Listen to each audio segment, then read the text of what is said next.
station that will make your day. We are news. We are 24 News Radio TV.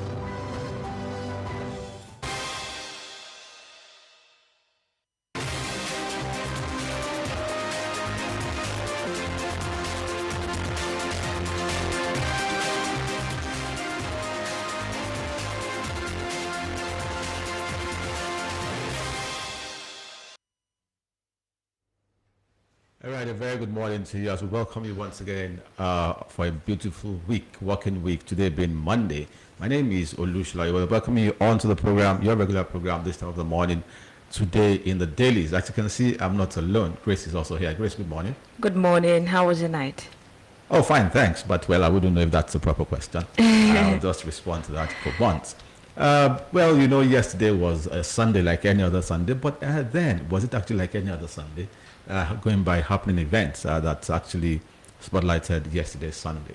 Talking about the passing of a former head of state and former president of the Federal Republic of Nigeria, His Excellency General Muhammad Buhari, and also the Awujale of Ijebuland, who passed at the age of 91. In any case, Grace will now give us a rundown of the headline stories today. Grace, back to you. Okay, from the Vanguard newspaper, these are the major headlines. Buhari, Tinubu directs all national flags to fly at half-staff for 7 days. Nigeria has lost a father figure. Northern Can mourns Buhari. This one is from Sports. WAFCON 2024, Nigeria secure top spot in Group B after draw with Algeria.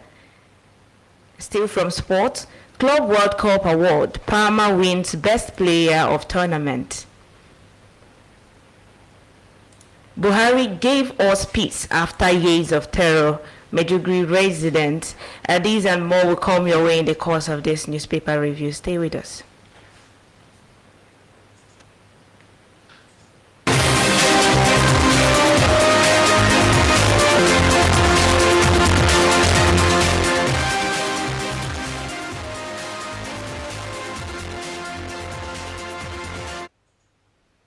All right, on to the first story this morning, and of course, it's coming to you from the front page of The Punch.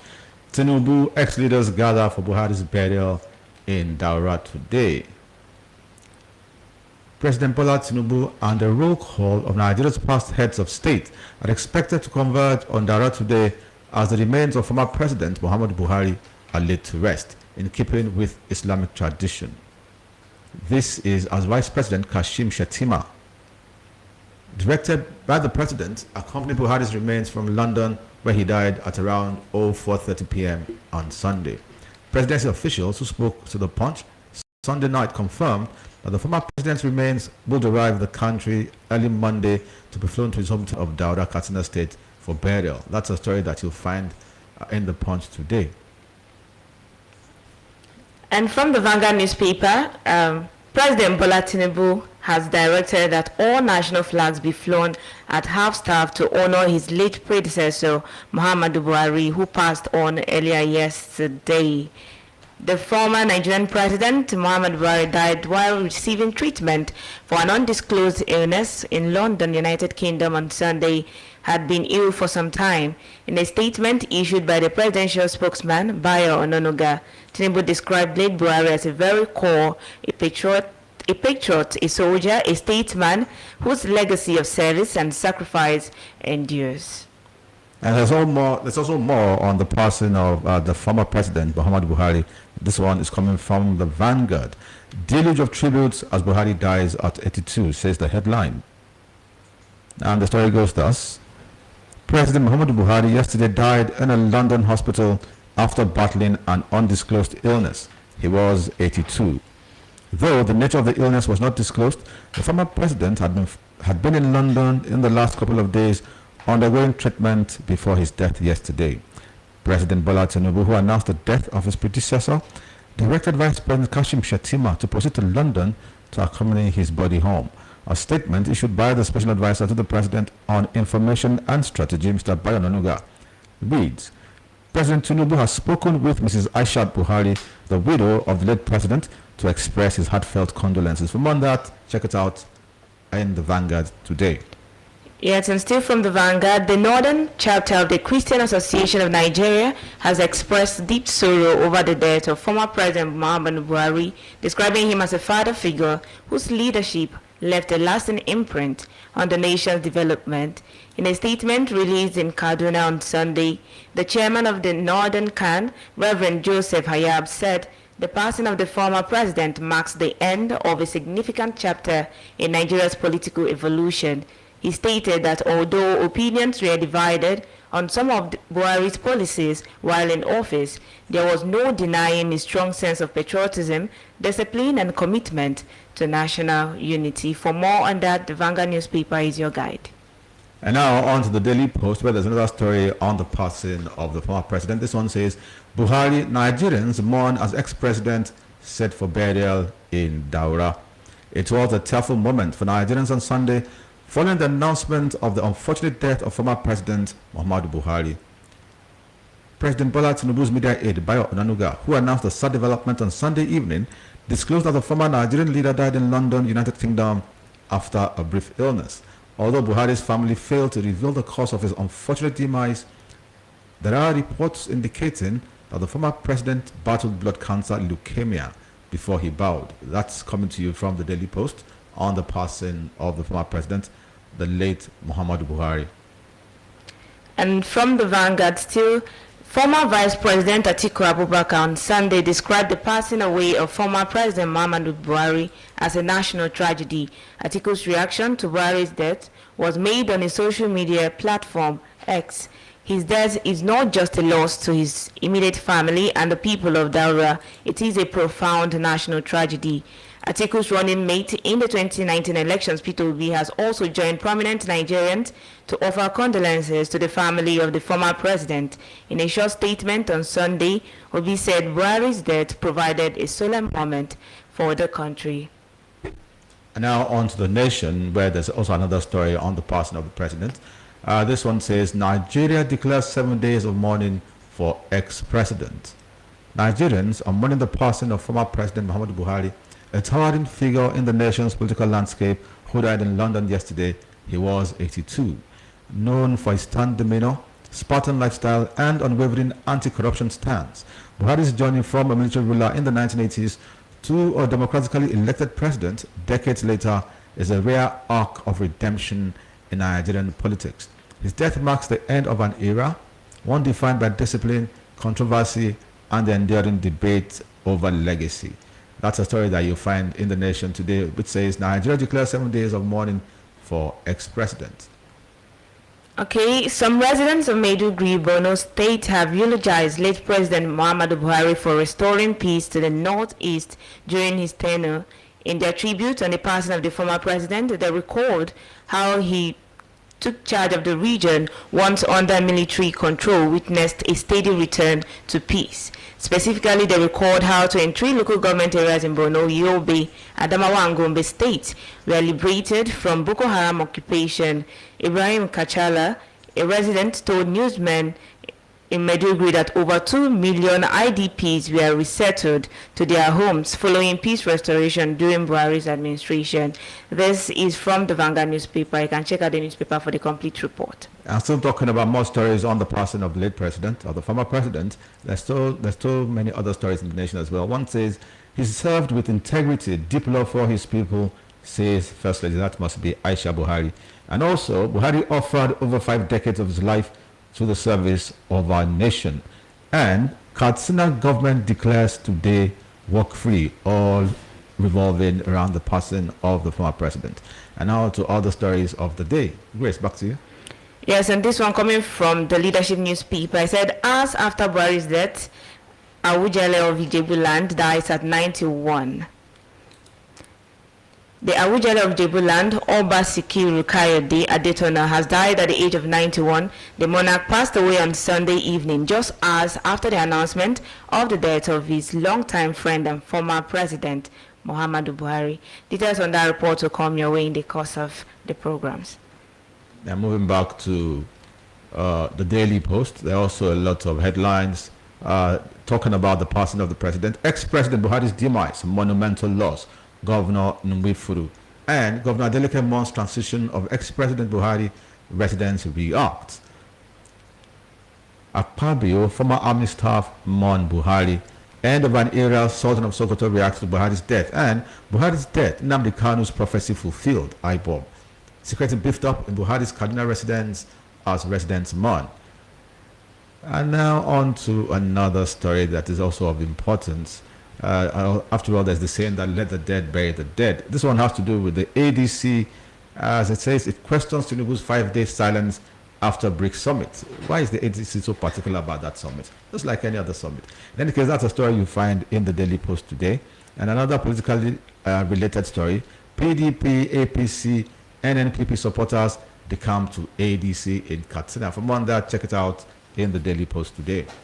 And still from the Vanguard newspaper, 2027 ADC can unseat Tinubu. This is according to Dagogo. In an interview with Dr. Farah Dagogo, a former House of Representative member and Rivers State governorship aspirant, says the opposition African Democratic Party Congress ADC coalition can dislodge the ruling All Progressive Congress and bring succor to Nigerians in 2027 if internal democracy and unity are prioritized.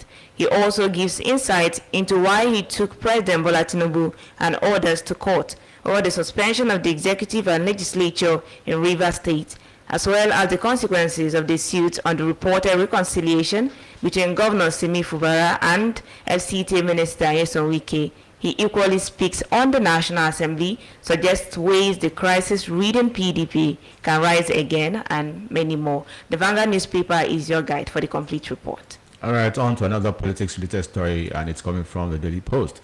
2027, El Rufai, no threat to Tinubu's re-election, lacks electoral value presidency. The special advisor to President Bola Tinubu on media and public communications, Sunday Dadi, has dismissed insinuations that a key member of the coalition, Nasir El Rufai, poses a threat to the president's re-election in 2027. Dadi insisted that El Rufai has no electoral value, stressing that there are other opposition members who can command better votes. Recently, El Rufai had teamed up with the opposition coalition, which adopted the African Democratic Congress ADC as its platform. That's a story you find in the Daily Post today under the headline, 2027, El Rufai, no threat to Tinubu's re-election, lacks electoral value. And that story is coming from the presidency. And this one from the Leadership newspaper, Senate responds to legal demand for Senator Natasha's recall. The Senate has issued a formal response to a legal request demanding the immediate reinstatement of Senator Natasha Akpoti-Uduaghan to the Red Chamber. This follows a recent court judgment interpreted by her legal team as grounds for her recall. The request, presented by the law firm of Numa and Co. in a letter dated July 11, 2025, cited the judgment delivered on July 4, 2025 by Justice Bin Tanyako. The legal team argued that the ruling mandated Senator Akpoti-Uduaghan's return to her legislative duties not later than tomorrow, invoking provisions of Section 318 of the 1999 Constitution as amended. Yes, on to another story, still coming from the Daily Post as well. Explain to Nigerians your disappearance for 5 days, ADC to Tinubu. The African Democratic Congress, ADC, on Sunday challenged President Bola Tinubu to explain to Nigerians his whereabouts after the BRICS summit in Brazil. On June 28, 2025, Tinubu departed Nigeria on a two-nation visit to St. Lucia and Brazil. From St. Lucia, Tinubu reportedly headed for the 17th BRICS summit in Rio de Janeiro in Brazil. A statement by the Nigerian presidency said the BRICS summit in Brazil held between July 6th and 7th. After the summit ended, Tinubu's whereabouts was unknown until the early hours of Sunday when he returned to Nigeria. Explain to Nigerians your disappearance for 5 days, ADC to Tinubu. Some issues are just so elementary, I wonder where they're raised. If anybody just checks the chart and the course of the president's presidential plane, then you will know his whereabouts. I think it's as simple as ABC. He was not in the country. So check the chart and you probably know where he went. And moving over to these day newspaper, Serap sues NNPCL over failure to account for missing 825 billion naira and $2.5 billion meant for refinery repairs. Socio-Economic Rights and Accountability Project, SERAP, has filed a lawsuit against the Nigerian National Petroleum Company Limited over the failure to account for and explain the whereabouts of the alleged missing 825 billion naira and $2.5 billion meant for refinery rehabilitation and other oil revenues. It followed damning allegations documented in the 2021 audited report by the Auditor General of the Federation, which was published on 27 November 2024. Aliko Dangote, president of the Dangote Group, also last week said that NNPCL refineries may never work again, despite the $18 billion spent on them. And as a follow-up to that story, there's one from the Daily Post that says, "Don't rush Nigerian refinery sales. Iledare wants. Gives Tinubu NNPCL best solution." A professor emeritus of petroleum economics, Wumi Iledare, has warned against the hasty sale of Nigeria's state-owned Port Harcourt, Warri, and Kaduna refineries. He urged President Bola Tinubu and NNPCL to adopt a more strategic, transparent approach aligned with national interest in the management of the refineries. Iledare spoke in a statement at the weekend. And now on to The Guardian with there's another petroleum-related story. And this time, this one says, Army destroys 11 illegal refineries, foils 3.5 billion naira oil theft.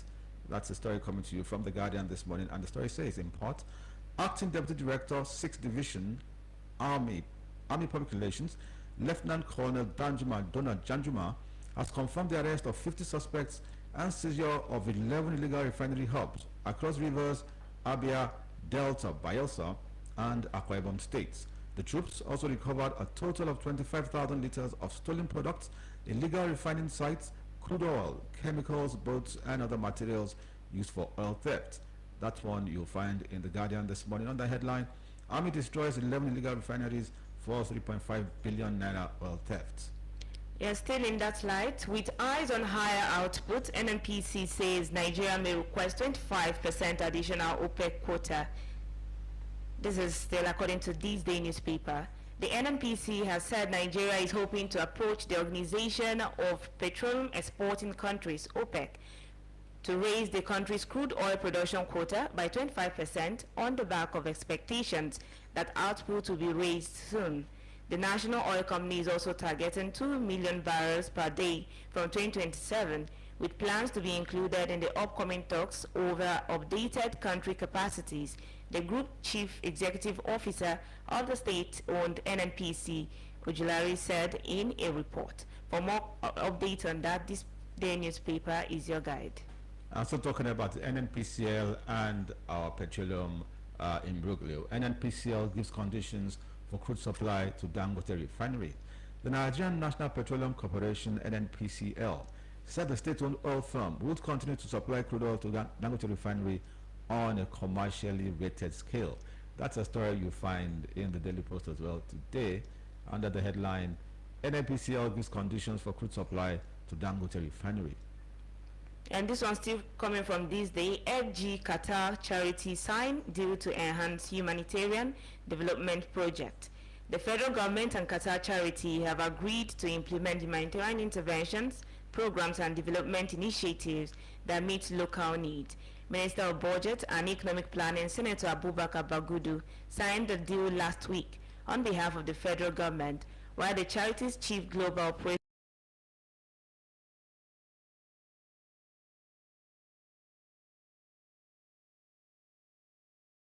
Ministry's ex-handle and establishes a legal foundation for the continued operations of the charity as an international organization in Nigeria. And still coming from this day, Atiku's subsidy removal policy plunged Nigerians into hunger and despair. Former Vice President Atiku Abubakar yesterday said that President Bola Tinubu's decision to remove petrol subsidy on his first day in office triggered widespread economic hardship across the country. In a statement shared on his X-handle on Sunday, Atiku said the move was hasty and thoughtless, adding that it has buried the average Nigerian under the weight of inflation, hunger and despair. He accused the Tinubu-led administration of breaking its promise to cushion the impact of the subsidy removal through a temporary wage award for federal civil servants. And now on to the next story. This one is coming to you from the Nation newspaper under the headline, Coalition of Politicians Without Existential and Humanistic Philosophy. And it has, well, a banner that reflects the ADC and the APC. The story goes thus. A new political front has emerged, loud, self-righteous, and curiously united. But what binds them isn't ideology. It isn't patriotism. It certainly isn't love for the people. The only shared ambition is to stop President Bola Ahmed Tinubu by any means necessary. Welcome to the African Democratic Congress, ADC, a shelter for politicians who failed Nigeria and now hope Nigerians have forgotten. That's a story you'll find in the Nation this morning under the headline, Coalition of Politicians Without Existential and Humanistic Philosophy. Grace, that brings to mind the issue of the ownership of media houses. Well, this is coming from the Nation, so one shouldn't expect any less, if you understand what I'm saying. Sure. Back to you. And from the Guardian newspaper, insecurity, Zamfara leads with 6,800 deaths, 5,400 abductions in 6 months, report reviews. An intelligence report released yesterday by Beacon Security and Intelligence Limited, BSIL, a private security and intelligence firm in Nigeria, has revealed that Zamfara is the leading state in the country in terms of insecurity, with 6,800 deaths, while 5,400 were victims of abduction in the first half of 2025. Consequently, the Chief of Defense Staff, CDS General Christopher Musa, launched Sector 4 of Operation Hadinkai in Adamawa State. The BSIL report, entitled Nigeria Security Report, which gave detailed data for Q1 of 2025, paints a grim picture of the country's security architecture.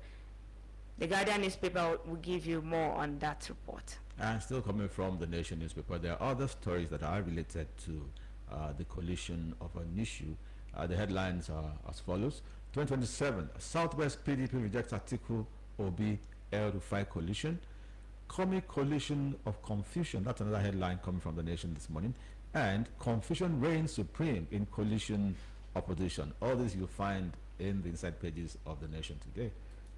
All right, on something more lighter and from the world of entertainment, according to the Leadership newspaper, Nigerian Idol Season 10 Pop wins reality show gets 30 million naira richer. After weeks of thrilling performances, intense eliminations, and jaw-dropping vocals, Nigerian Idol Season 10 has reached its climax, with Pop winning the show. Pop, whose real name is Anu Augusta, from Lagos, won the 10th season of Nigeria Idols by vote, as she and Remo made the top two from last week's episode. For the complete report, the Leadership newspaper is your guide. Yes, we'll be back with more stories from the foreign scene and sports after this time. Do stay with us as the program today in the Daily still continues. From Abuja to Lagos, Sokoto to Port Harcourt, Enugu to Ilorin, all across Nigeria, we bring you news and information that will make your day. We are news. We are 24 News Radio TV.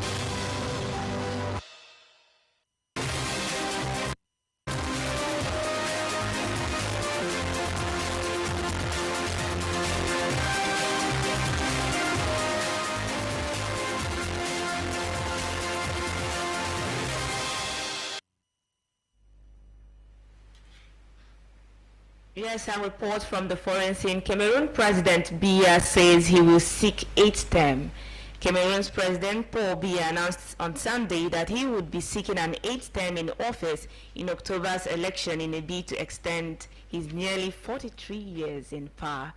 Together, there are no challenges we cannot meet, he wrote on his post on X in English and French. Biya, 92 years, was already the de facto candidate of the Cameroon's People's Democratic Movement, CPDM, of which he is the party leader. This is the one that's led the country for 43 years and is still seeking for 8 more years. That's interesting. It's more than interesting. That is obsessive, actually. I don't know what could he possibly still be doing that. I mean, trying to sit on the ground that he knows the country better. Statement, there's nothing we can not meet. Time will tell. Okay, this one says EU delays retaliatory trade tariffs against US. The European Union retaliatory tariff of the United States exports have been delayed again, European Commission President Ursula von der Leyen has announced. The countermeasures, which were due to start tomorrow, came in response to U.S. President Donald Trump's initial import taxes on steel and aluminum. EU's retaliation, which would have hit 21 billion euro worth of US goods, was first suspended in March. This break has been extended until early August. All right, on to the first post story this morning, and it's coming from the Punch. It has to do with the Nigerian football star and the person of Victor Osimhen. The story says here, Osimhen transfer drags as Napoli Galatasaray intensified talks. Victor Osimhen's imminent exit from Napoli has taken different directions in the last few days, and the negotiations are still ongoing between his parent club Napoli and Turkish giants Galatasaray, where he spent last season on loan. Punch Sports Extra reports. Osimhen has said yes to a permanent move to Turkey, and both clubs have reached an agreement for a 75 million euro release clause.